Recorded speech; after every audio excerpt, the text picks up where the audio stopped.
mãi nuôi hiu mịt là đã lắng gì nghe gư lên không lại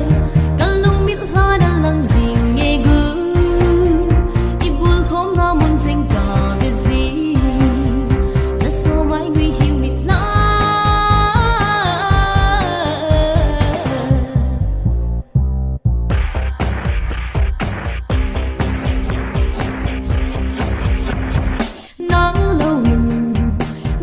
xin gu ngay muốn dâu lù